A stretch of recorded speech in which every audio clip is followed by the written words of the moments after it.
كاين فرق كبير بين الشخص الظريف وبين الشخص اللي كيفرض على الناس يحترموه ويحسبوا ليه الف حساب. واش تفرض الاحترام والهبه ديالك على الناس، خاصك شي قواعد تلتزم بها. اولا تمشى بثقه، حاول الا كتمشى تهز راسك وظهرك يكون مستقيم، هكذا كتبان بلي تايق في راسك. اما الا كنتي كتمشى ظهرك مقوس وراسك في الارض بحال كتقلب على شي حاجه طاحت لك، ما كاينش اللي غيحترمك واي واحد يقدر يتسلط عليك. ثانيا نبره الصوت تكون قويه. الناس الضعفاء والخجولين دائما ما كتلقى عندهم نبره ناقصه، بعض المرات ما كتسمعهمش اش كيقولوا، كيخافوا يديروا اغلاط. خاصك تدرب على نبره صوت تكون قويه وفي نفس الوقت هادئه، هكذا غتكون عندك هبه والناس يحترموك. ثالثا تقمص دور الضحيه، ما عمرك تبان في دور الضحيه، واخا ظلمك شي واحد دافع على راسك وخذ حقك وما تكونش من داك النوع اللي كيتشكى بزاف باش ما تبانش ضعيف. رابعا التكلم عند الضروره، غالبا اللي فيهم كثره الهضره ما كيحترموهمش الناس. تعلم فن الصمت وما تتكلم الا عند الضروره، هكذا كتكون غامض والناس غالبا ما كتحترمش الشخص الغامض. خامسا التصرف بذكاء، الاشخاص الاذكياء كيحترموهم الناس، اي حاجه واجهتك تصرف معها بهدوء وذكاء وما تكونش مخلوع وتلف، هكذا الناس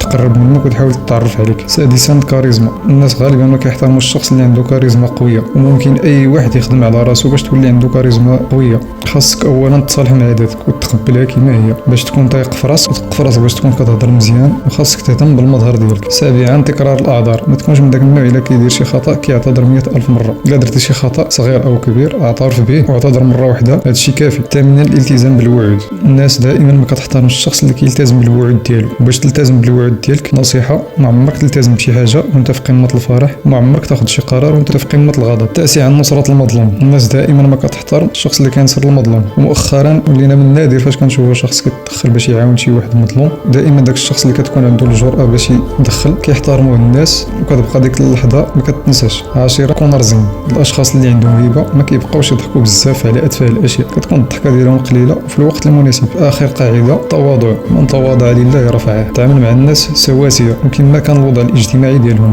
وما تحتقر حتى شي واحد، هكذا الجميع غيحترمك.